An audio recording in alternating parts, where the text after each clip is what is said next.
नमस्कार दोस्तों, स्वागत है आप सभी का। साथियों, तो आज अपनी क्लास नंबर कौन सी है? 11 नंबर अपनी क्लास होगी। तो पहला प्रश्न क्या है साथियों? ये प्रश्न सभी प्रतियोगी परीक्षाओं के लिए महत्वपूर्ण है। तो साथियों, पहला प्रश्न क्या है? 56वें ज्ञानपीठ पुरस्कार से किसे सम्मानित किया गया है? तो क्या दोस्तों सुरंजन दास जी को किया गया है, प्रतिभा राय को किया गया है, या फिर दामोदर दास जी को किया गया है, या फिर नीलमणि फुकन जी को किया गया है? साथियों, तो किन को किया गया है? नीलमणि फुकन जी को किया गया है। यानी कि 2022 में इन्हें क्या है, 56वें ज्ञानपीठ पुरस्कार से सम्मानित किया जाएगा। पहली बार किसको दिया गया था? यानी कि पहली बार शुरुआत होती है साथियों, पहली बार दिया गया था 1965 में, यानी कि 65 में शुरुआत होती है। 11 लाख रुपए क्या इसमें राशि है? कितनी है साथियों? 11 लाख रुपए राशि है। जबकि साहित्य के क्षेत्र में दिया जाने वाला सर्वोच्च पुरस्कार है, भारत में साहित्य के क्षेत्र में दिया जाने वाला सर्वोच्च पुरस्कार है। नीलमणि फुकन जी को 1990 में पद्म श्री भी मिल चुका है, यानी कि पद्म श्री से भी इनको सम्मानित किया जा चुका है। ये कहाँ क्या, इनका संबंध की बात करूँ साथियों, तो इनका संबंध कहाँ से है? असम से इनका संबंध आ जाता है, यानी कि असम के क्या है, ये कवि हैं। तो अपना ऑप्शन नंबर डी क्या हो जाएगा दोस्तों? राइट हो जाएगा। नेक्स्ट प्रश्न पे चलते हैं साथियों। नेक्स्ट प्रश्न साथियों आप लोगों की स्क्रीन पे। उससे पहले साथियों आप हमारे चैनल को सब्सक्राइब करना, वीडियो को लाइक करना। साथियों आप वीडियो देख लेते हो लेकिन सब्सक्राइब नहीं करते, तो सब्सक्राइब भी करना, लाइक भी करना। और आप ये पट्टी चल रही है, इसमें मेरा टेलीग्राम है, व्हाट्सअप नंबर है, आप मुझे व्हाट्सअप मैसेज कर सकते हो। मैंने नोट्स भी डाल रखे टेलीग्राम पे, राजस्थान पुलिस से संबंधित या अन्य किसी भर्ती से संबंधित सारे नोट्स डाल रखे। बाकी जो नोट्स रह गए हैं वो भी मैं 1-2 दिन के अंदर डाल दूंगा। तो आप मुझे व्हाट्सअप कर सकते हैं। आप कहाँ से हो, आपका नंबर, नाम और आप कहाँ से हो, मुझे व्हाट्सअप कर देना, ताकि मैं आपको लिंक भी दे दूंगा टेलीग्राम का। वैसे लिंक डाला हुआ भी है डिस्क्रिप्शन में, तो आप वैसे सर्च भी करोगे विनोद एस फिट से तो आपको मिल जाएगा। तो आपको ज़्यादा से ज़्यादा व्हाट्सअप मैसेज करने हैं या टेलीग्राम पे आपको नोट्स मिल जाएंगे। तो नेक्स्ट प्रश्न साथियों आप लोगों की स्क्रीन पे। हाल ही में डॉक्टर भीमराव अंबेडकर की जयंती मनाई गई। हाल ही में डॉक्टर भीमराव अंबेडकर जी की जयंती मनाई गई। तो कब मनाई गई दोस्तों? क्या 14 अप्रैल को, 13 अप्रैल को प्यारे मित्रों, क्या 12 अप्रैल को, साथियों क्या 10 अप्रैल को मनाई गई?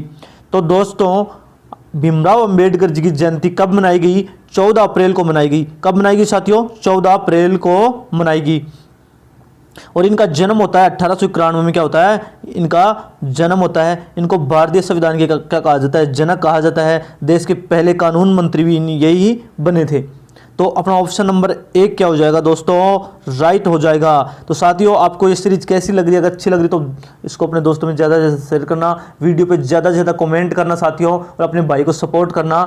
चैनल को आप सब्सक्राइब जरूर करना साथियों, और आप मुझे व्हाट्सअप मैसेज कर सकते हो। तो नेक्स्ट प्रश्न पे चलते हैं साथियों। अवनी लेखरा का संबंध किस खेल से है? साथियों बहुत शानदार प्रश्न है। मुझे जहां तक लग रहा है 100% ये प्रश्न तो पूछा ही जाएगा। तो अवनी लेखरा का संबंध क्या तैराकी से है, शूटिंग से है, तीरंदाजी से है, या फिर प्यारे दोस्तों कुश्ती से है? तो साथियों अवनी लेखरा का संबंध क्या है? ये अपने जयपुर राजस्थान से आ जाती हैं। इनका अगर संबंध की बात करें वैसे तो जयपुर राजस्थान से हैं, और इनका संबंध का किससे है? शूटिंग से है। इनका संबंध किससे है? शूटिंग से। और इनको 2021 में जो राजीव गांधी खेल रत्न पुरस्कार, जिसका नाम बदल के मेजर ध्यानचंद खेल पुरस्कार हो गया, वो उससे भी इसको सम्मानित किया जा चुका है। जबकि इन्होंने टोक्यो पैरा ओलंपिक में गोल्ड मेडल भी जीता था। तो ऑप्शन नंबर बी क्या हो जाएगा साथियों? राइट हो जाएगा। साथियों आपको अच्छे से याद करना है, ये क्वेश्चन तो 100% पूछा जाएगा। नेक्स्ट प्रश्न साथियों आप लोगों की स्क्रीन पे। नेक्स्ट प्रश्न क्या है? लाड खां सूर्य मंदिर कहाँ स्थित है? तो साथियों आप सबको बताना है लाड खां सूर्य मंदिर कहाँ स्थित है। क्या हम्पी में है, क्या ऐहोल में है, मैसूर में है, या तंजौर में है?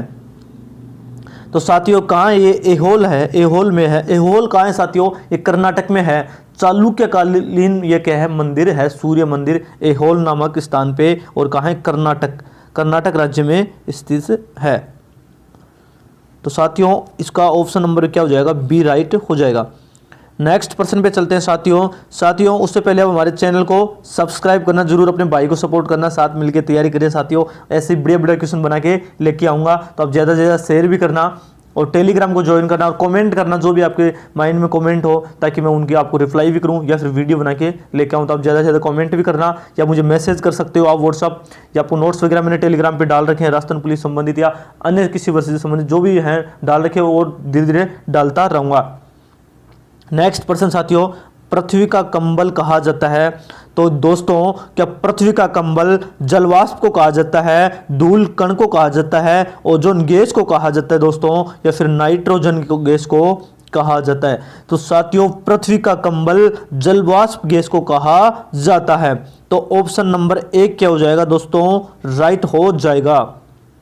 नेक्स्ट प्रश्न साथियों आप लोगों की स्क्रीन पे शानदार प्रश्न है, वायुमंडल की किस परत में मौसमी घटनाएं होती हैं? क्या समताप मंडल में, आयन मंडल में, क्षोभ मंडल में, या बहिर मंडल में? तो साथियों मौसमी घटनाएं किस मंडल में होती हैं? ये मौसमी घटनाएं सर्वाधिक ये क्षोभ मंडल में होती हैं। किस में होती हैं? क्षोभ मंडल में होती हैं। यानी गैसों का सर्वाधिक मिश्रण भी कहाँ होता है? क्षोभ मंडल में ही होता है, और क्षोभ मंडल में ही मौसमी घटनाएं होती हैं। तो ऑप्शन नंबर सी क्या हो जाएगा दोस्तों? राइट हो जाएगा।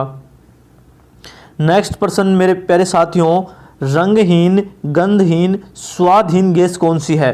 तो आपको बताना है रंगहीन, स्वादहीन या फिर गंधहीन गैस कौन सी है।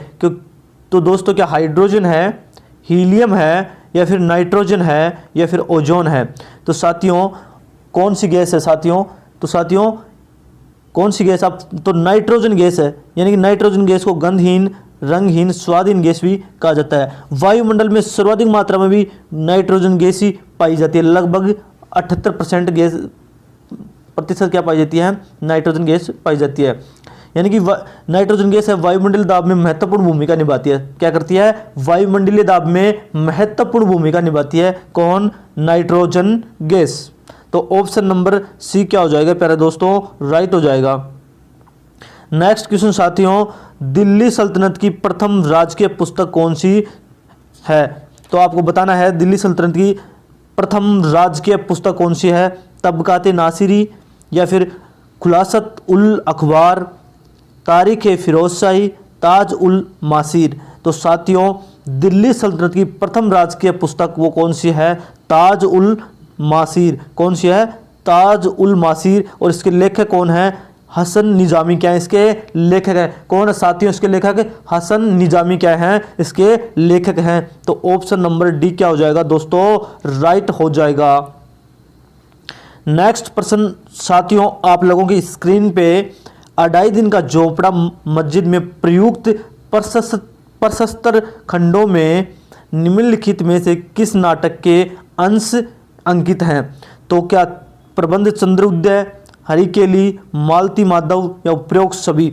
तो साथियों जो अढ़ाई दिन का झोपड़ा है उस जो बना हुआ है कहाँ है? अजमेर में स्थित है। कहाँ है? अजमेर में स्थित है। जिसका निर्माण किसने करवाया था? अढ़ाई दिन झोपड़े का निर्माण कुतुबुद्दीन ऐबक ने करवाया था। इससे पहले यहाँ क्या थी?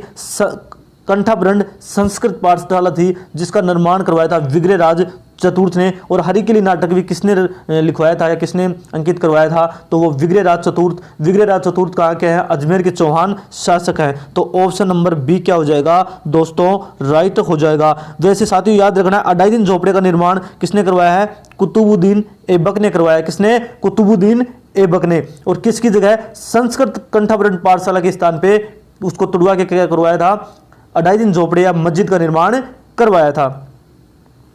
नेक्स्ट प्रश्न प्यारे मित्रों, सोम प्रकाश नामक समाचार पत्र के लेखक हैं? बहुत शानदार प्रश्न है। स्वामी विवेकानंद जी, ईश्वर चंद्र विद्यासागर जी, अरविंद घोष जी, या फिर स्वामी दयानंद सरस्वती जी? तो साथियों बता दीजिए आप, सोम प्रकाश जो समाचार पत्र है उसके लेखक कौन है? तो साथियों ये बांग्ला का क्या है? बांग्ला भाषा का साप्ताहिक क्या है? समाचार पत्र है। और इसकी शुरुआत, इसको प्रकाशन हुआ था, इसको शुरुआत हुई थी 1858 में। और किसके द्वारा? ईश्वर चंद्र विद्यासागर जी के द्वारा शुरुआत की गई थी। और जो नील आंदोलन हुआ था उसमें इस समाचार पत्र ने किसानों को क्या किया था? समर्थन किया था। यानी किसानों के लिए इसमें कुछ समर्थन किया गया था ज़्यादा से ज़्यादा। तो ऑप्शन नंबर बी क्या हो जाएगा साथियों? राइट हो जाएगा। नेक्स्ट प्रश्न साथियों बहुत शानदार प्रश्न है, जानदार प्रश्न है। ऐसे ही प्रश्न आते हैं साथियों, इतने इजी प्रश्न आएंगे राजस्थान पुलिस में, ज़्यादा हार्ड नहीं आएंगे। निम्नलिखित में से किस नदी को ओडिशा का शो कहा जाता है? तो प्यारे मित्रों साथियों आप बता दीजिए किस नदी को ओडिशा का शो कहा जाता है? क्या कोसी नदी को कहा जाता है दोस्तों? क्या दामोदर नदी को कहा जाता है प्रिय साथियों? या फिर महानदी को? या फिर विद्यार्थियों कृष्णा नदी को कहा जाता है। साथियों अगर मैं बात करूं कोसी नदी की, तो कोसी नदी को साथियों बिहार का शोक कहा जाता है। कहाँ का कहा जाता है? बिहार का शोक कहा जाता है। जबकि दामोदर नदी को बंगाल का शोक कहा जाता है। किसका कहा जाता है साथियों? दामोदर नदी को बंगाल का शोक कहा जाता है। जबकि ओडिशा को कहा जाता है, महानदी को ओडिशा का शोक कहा जाता है। तो ऑप्शन नंबर सी क्या हो जाएगा साथियों? राइट हो जाएगा। नेक्स्ट प्रश्न दोस्तों, आप लोगों की स्क्रीन पे, छोटा नागपुर के पठार में निम्नलिखित में से कौन सा खनिज नहीं पाया जाता? क्या लोहा नहीं पाया जाता दोस्तों, या फिर कोयला नहीं पाया जाता, मैग्नीज नहीं पाया जाता, या फिर सोना नहीं पाया जाता? तो साथियों जो छोटा नागपुर का पठार है उसमें ये कोयला भी पाया जाता है, लोहा भी पाया जाता है, मैग्नीज भी पाया जाता है, जबकि सोना नहीं पाया जाता। तो ऑप्शन नंबर डी क्या हो जाएगा साथियों? राइट हो जाएगा। नेक्स्ट प्रश्न दोस्तों, कितने प्रकार के आपातकाल का भारत के संविधान में उल्लेख किया गया है? क्या 1 प्रकार के, 2 प्रकार के, 3 प्रकार के, या फिर 4 प्रकार के? तो साथियों जो भारत के संविधान में आपातकाल के 3 प्रकार के आपातकाल किया गया है, उल्लेख किया गया है। जबकि आपातकालीन उपबंध कहाँ से लिए गए हैं? ये जर्मनी के संविधान से लिए गए हैं।